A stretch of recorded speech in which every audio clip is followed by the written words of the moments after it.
Right. Can't remember where we got to. I think we were talking about disappointments. Oh yeah, disappointments. Mm-hmm. Okay. We're back on the road.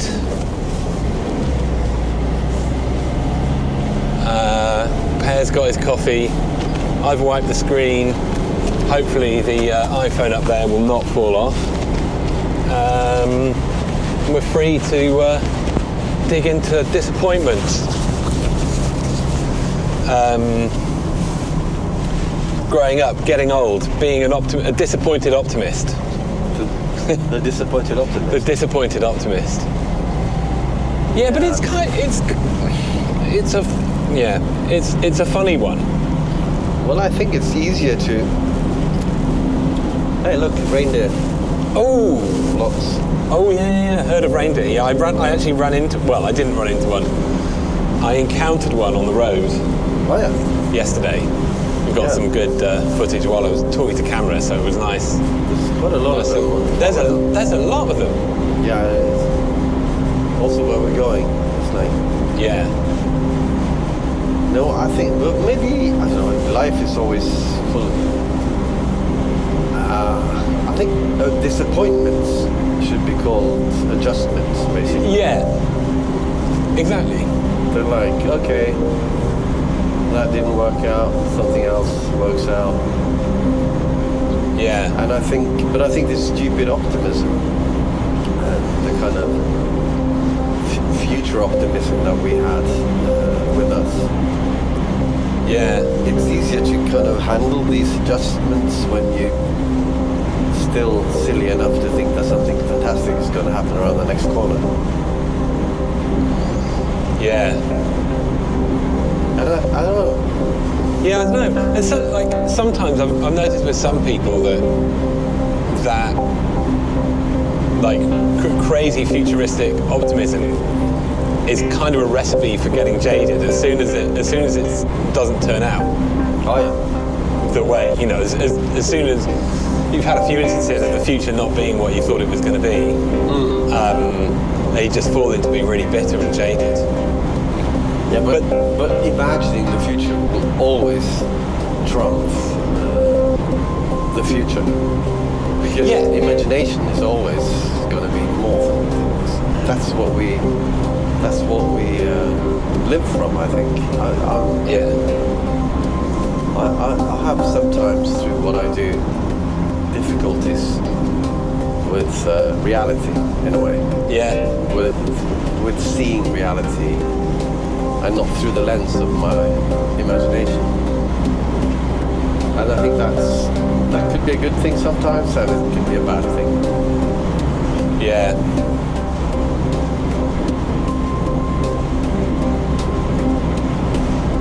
Kind of putting this, I don't know, glossy filter on mundane things, I guess.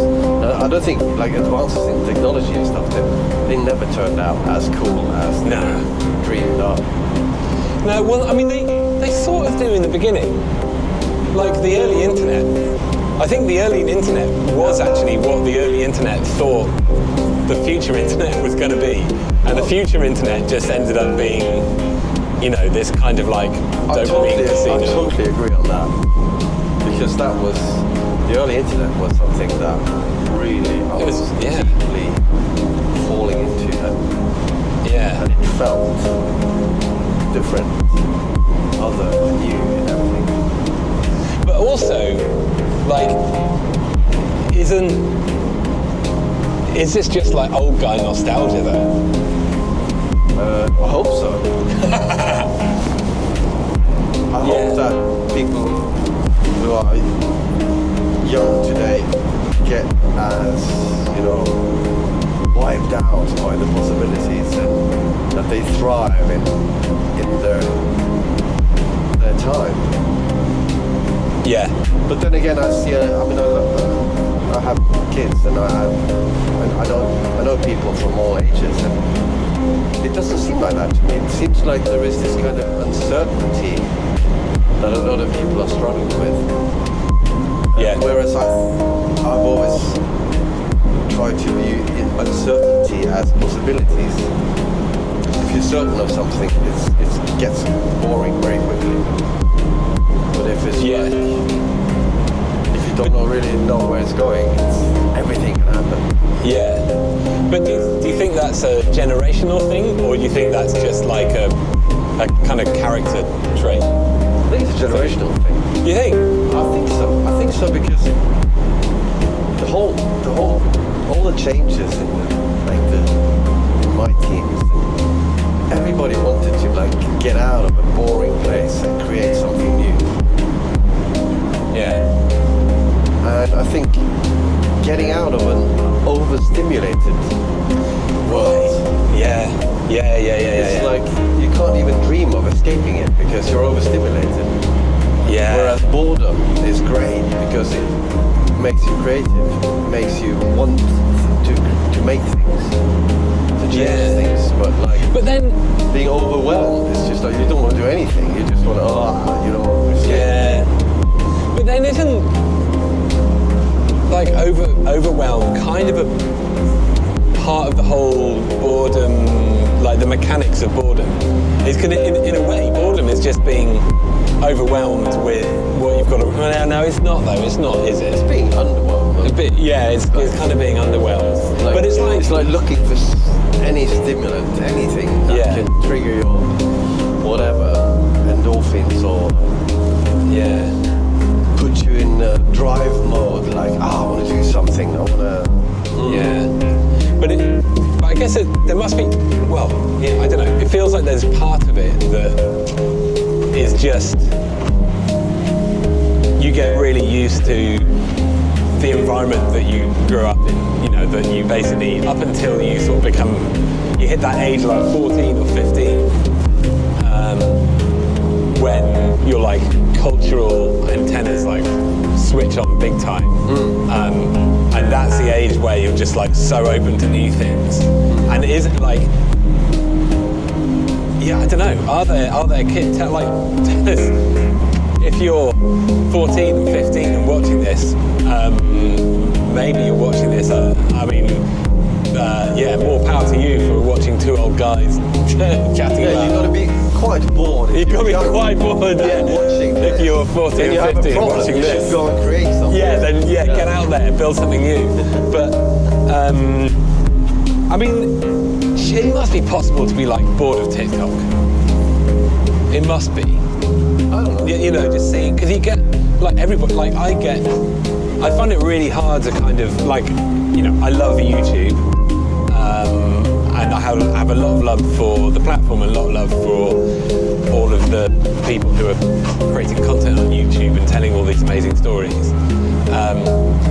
But also, I find it really easy to just kind of get stuck into, like, I just get, you know, the algorithm just pins me down to the seabed, and it's like it's no longer fun anymore. So this must be a kind of experience. And you know, when you're at that age, when you're a teenager, and you've got like so much energy, and you've learned enough about the world to know what the culture of now is, and you've got enough energy and like new synapses going to dream up this future that you want to run towards. Yeah, I don't know.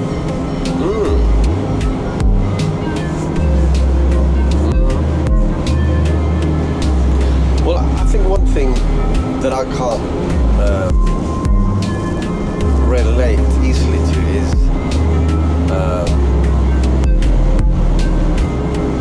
I have to think about this because I'm quite focused and I'm quite good at ignoring anything that doesn't interest me. Yeah. So I don't think I haven't seen like a commercial. I haven't been exposed to a commercial in as long as I can remember. And I don't know. It's just a lot of the noise. I miss out on the noise, and I'm really happy for that. And I think if I had to take in everything, I wouldn't be a very happy person, I think. Yeah. Yeah, I think that's something that's really different because it feels like culturally things are so much more ephemeral now. And so if you're, if you're just like switching on, if you're young and you're just like switching on culturally, then you really need to, there's a new meme and there's a new trend, there's a new hashtag, like, every few days. And I think, the pressure to feel the need just to keep on top of what's now, that's like a step change from, I think, when we were kids. That's interesting, yeah. And that must take a lot of energy. But then also, like, it's a massive opportunity because you can be the person that creates that, the next meme. And if you really do it and you smash it, you can build an audience off the back of it. Oh yeah. And you can. I think what's really cool about the way things work today is you can really build an audience out of being you. I mean, I guess in a way that's kind of what I'm trying to do with this channel. After I guess trying it, I'm 45. I've tried out loads of different things, and I guess they've all been trying to be, I'll be a something, which is like a defined kind of thing. Like, I'll be a musician, I'll be a creative technologist, I'll be a startup founder, all of these things. And I think, it's almost that kind of like boomer, pick a career and be that thing. And that, that doesn't work anymore. And the flip side of that is that you can build something just on being who you are. Yeah. And that will always be unique if you kind of trust it. But I think that's where the noise kicks in, that people do believe that they have to be something or aspire to something that they're not naturally. And I think that's where the individualism of my teens gave us some power. Yeah. You were not supposed to aspire to anything that was already existing. Which I think makes a kind of, it can make you strong and it can make you a total asshole as well. Yeah, and I think we see both those like results out of that generation. But there's something, but I don't know. It's weird how the kind of hyper-individualism of some areas of the world today or politics, how well it resonates with something like punk rock, which is kind of shocking in a way. Yeah. Because it was kind of politically anchored in the opposite. So I just think the world has become very fragmented and very complex. Yeah. And that we don't necessarily have to clean it up. Yeah. But more like just enjoy the complexity and enjoy the flow and the unexpected and the whatever. And everything that people view as weird today. We talked about it the other day, like there's so many like U-turns and weird people you've known, suddenly they have like they expose very different sides of themselves and immerse themselves in areas that you would never believe. And I think, I don't know, it's also interesting. It's like it's very authentic in a way. Yeah, well, you don't have to aspire to fit into any predefined role, really. Yeah, and actually, I think this is where the whole AI thing gets really interesting. And this current bubble around generative AI, I think it's just a bubble, and I don't know. We'll see. We'll see how well this ages. Sometimes. I saw one of the kind of glimpses of a comment or whatever on AI. I think the tagline was something like, "Oh, how are we supposed to know if something is real or not?" was like, yes, just some AI video or whatever. And I'm like, sorry, mate, but the thing you saw that was not AI generated before that is also artificial. It's on a screen. It is a representation of whatever, documenting something that really happened, but it's still not. This is not nature. It's not real. It hasn't got flesh. It's not. Yeah. It doesn't smell. Yeah, there's no substance behind. Well, yeah. So I'm like, whoa. Wow. The roads here are quite. Yeah. Rough. Well, they get a pummeling in the winter, don't they? Oh yeah. But this one hasn't been repaired for like years and years. Anyway. But I think that's where we fail. That the thing that if we have accepted that reality is media, any media, then I think we've already failed. So that any new version of that, however true it is or not, is just still in the realm of representation. Yeah. And I think that's I mean, yeah, but definitely. If you want to feel real, just go out, sit on the grass and touch yourself or do whatever. And touch yourself on the grass. Yeah. That's not what touch grass means. Yeah, or smell dog shit or do something. Yeah. Go touch grass, smell shit. Yeah, smell shit, do something. And that's real. Yeah. As in the kind of existence with your full individual experience. And then you can go back and watch whatever AI or a very well researched documentary or whatever. But still, I think we fail when we attach ourselves to the early internet. It was like, it's a big world of communication. We can connect, we can do this and that. But you were still like, but I'm sitting in front of a screen. I'm watching like slow text emerging in front of me. Yeah. And you were aware that was happening. Now you're like, this isn't real. No, it's not. Yeah. It's never real. Yeah. We've kind of we're living in this world of representations. But what I was thinking about, what's interesting about the general application of AI. Oh yeah, sorry. No. But I mean, that was also really cool about. We've just totally fallen for representations. But with basically that we're no longer, like one of the big kind of horror stories, or one of the big sad things about the rise of the internet over the last decade or two is that it's just killed. There are no curators anymore. It's been hardest for magazine, music press, and all of that. But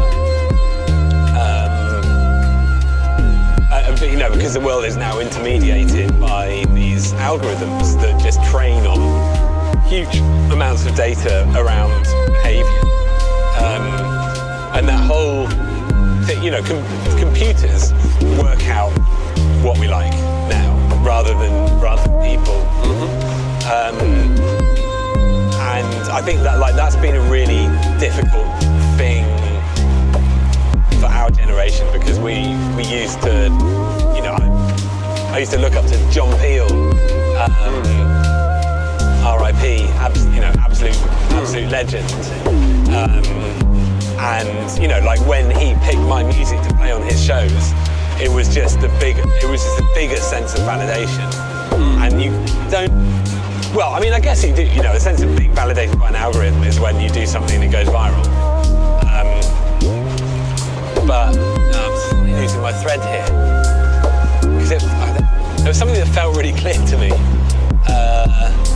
but I sort of lost it now. But that is like that being like you don't. So if you're new to content creation or whatever it is, like you're just new to culture in general, like you don't have to build a relationship with gatekeepers. You can just go on any of these platforms, you know, YouTube, TikTok, wherever, and just throw stuff at the wall.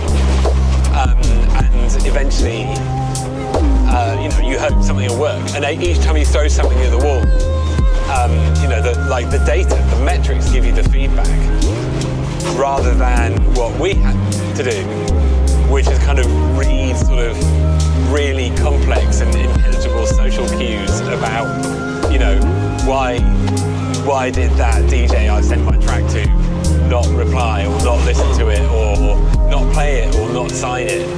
You know, there was like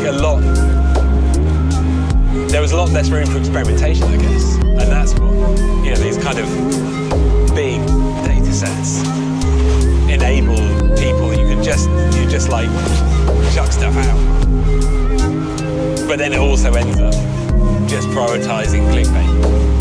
So yeah, but it's just that the curators that we grew up with, they were like, I understand the significance of that. I mean, for me, not growing up in the UK, I was like, of course I'd heard of John Peel, and I knew he was very important, but it wasn't until recently that I heard a younger music producer I befriended in the UK a few years ago, and he was like, it turned out he had been driving with his family on holiday when he was a kid, and he heard my music of John Peel, and I was like, then I understood that was like that was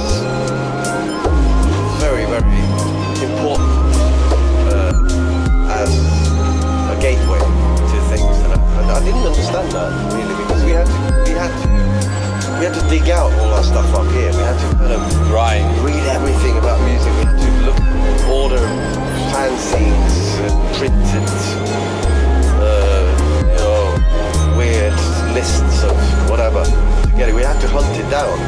yeah, And I think the negative aspect of a curator is the gatekeeper. yeah, Keeping stuff out. So I have this, like with everything, I guess, I have this two-edged thing about it that, everything was gate-kept in the old days as well. yeah. So we missed out on a lot of stuff as well. Yeah, but then that hunting, that's where that kind of thirsty, that's such a great place for that thirsty teenage energy to go into, like, hunting really unique things. And then it means that the things that you find,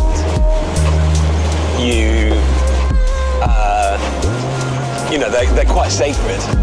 Whereas, you know, it's really hard to, you don't really find sacred gems nowadays. You know, there's no such thing as a hidden gem. It's like the whole cycle of, like, how things get discovered, you know, or how things get discovered and break through, and then, you know, become boring and then get kind of recycled back into the next wave of the trend cycles. It's so kind of well known now that there is nothing sacred. But then, yeah, I don't know. I'm just old. And why worry about all this stuff? I think what I worry about is what I always hated about, like, the old people when I was a kid, were just like, oh, you know, basically it's like, it's not how it was in my day, and my day things were much better. But I'm really happy about that. I would have been so bored if things had been like it was. But I've learned one new thing, is that I've started appreciating the past more than I ever did, because I never cared about the past. And I'm like, yeah, some good stuff there. I mean, whether it's the music of my teens, or if it's Badger, or if it's, you know, it doesn't, it's a blur of where and when, but I've started like, yeah, that was cool, that was fun. That was a good thing. That kind of stuck. Yeah. And that's interesting to see what actually sticks. Yeah. Because some of the stuff that you rave about in the present time, the contemporary vibe. Yeah. And then you revisit it, and it's just total crap. Yeah. It's just like, what? How could I get excited about this? So I think reviewing the past is something that's kind of my new hobby over the past few years, for the first time in my life. And I think that's kind of interesting. As like sorting and summing up, like, okay, what's got long, what sticks, what still makes sense, and what can we use it? Yeah. And which parts of it ended up being the important stepping stones that ended up influencing the way the world is now? Yeah. That's a really rewarding thing about looking back over things. Just like, oh yeah, that thing that I did, that kind of throwaway thing that I did one night, I don't know, a little thing that I programmed, or a show I did, or a trip I went on, or, whatever. And like tracing that back, it's quite exciting to see in hindsight, like how completely non-linear the relevance of anything that happens in the past is. Yeah, that's cool. I like the non-linearity and stuff, and stuff that just takes like a pivot, and poof, and it's something else, and it just, you didn't see that coming. It's really cool. That's really interesting. And that's my faith in humanity, to be unpredictable and to do irrational stuff. Yeah. And that's what I love about, probably the only thing I love about humans. Do you hate the rest? You're you're a philanthropist for the irrationality of humans. I'm going to become misanthropist for the rest. I'm going to become grumpy and old at some point, because that's. I don't know. I'm going to reward myself just for a year or so, but I don't think that's your trajectory. No, not really. I don't think. I'm just hoping.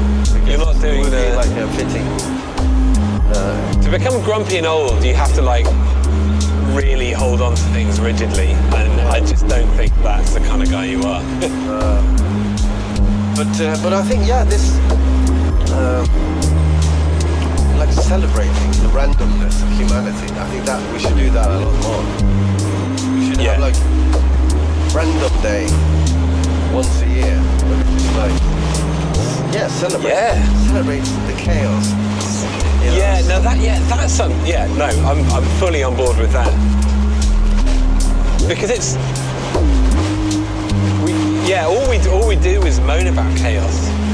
I don't think there's ever been any stage of my life,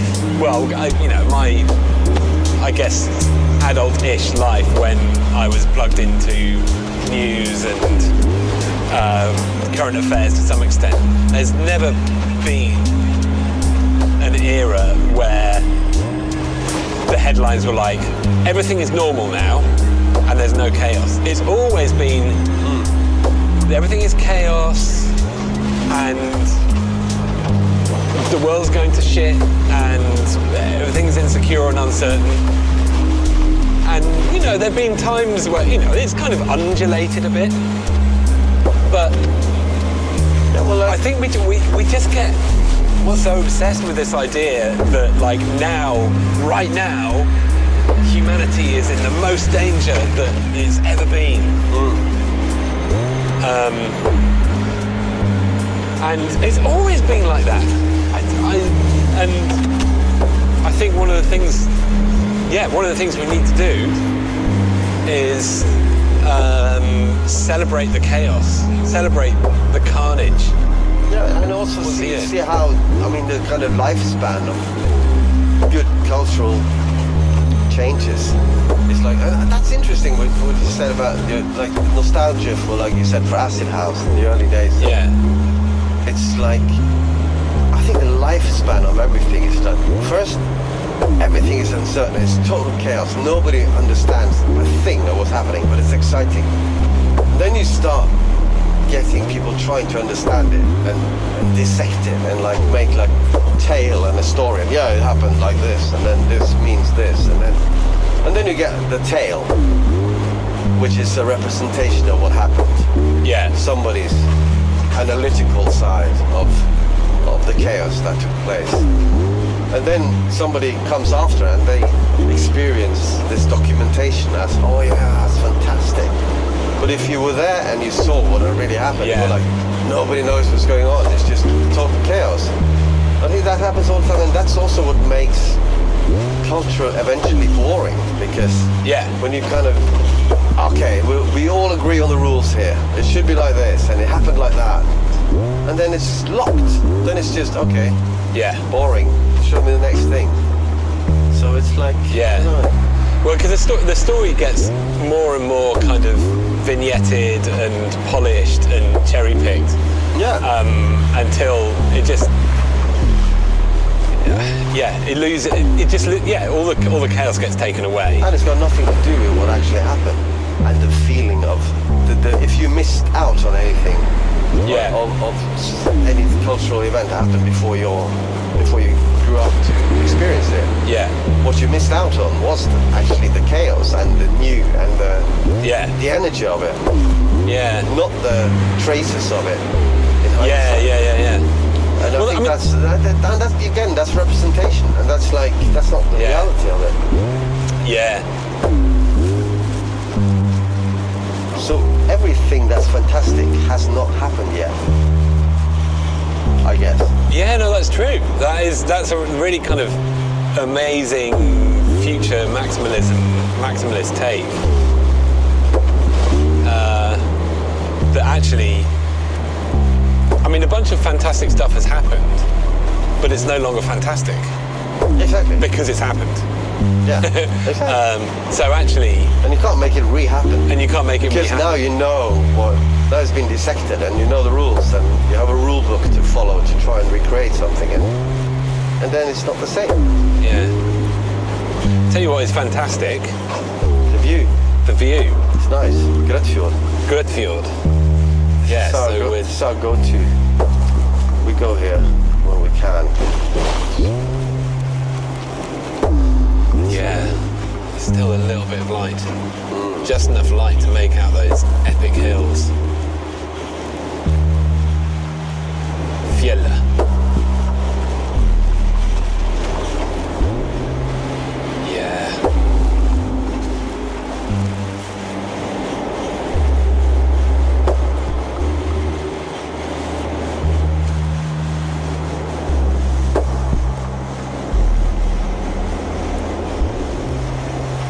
I should have stopped at the scenic view. Oh, no, it's okay. Sure. We can do all that with the drone.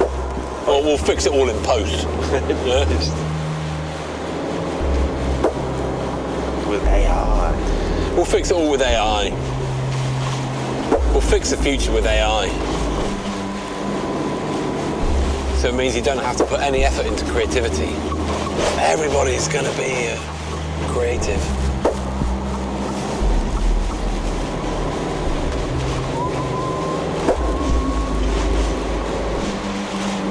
I think this is going to be feature length. Well, it's the VHS box set. I told you. We should totally do a VHS box set. I think if you did like a GoFundMe on like, I'm going to get rich on VHS, I think people would find it so funny that they would actually fund you. They were like, this guy deserves, just for the faith.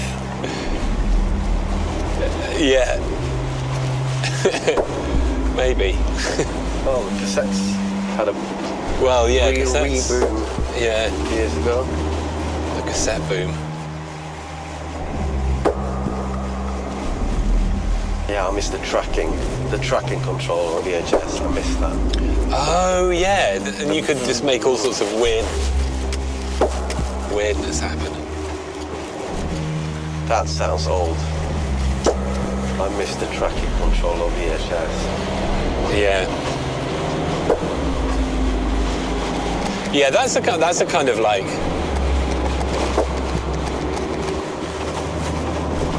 I don't know. It's that kind of nostalgia that,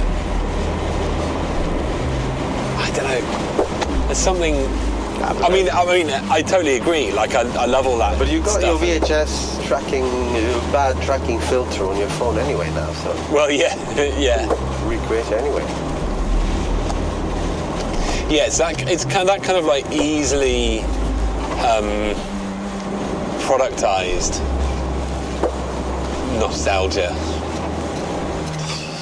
This is us. We're not going to this parking lot. Oh, okay. We're going to the one that we're going to park sideways and look out the window. Yeah. I love this place. Yeah. We'll park next to those people.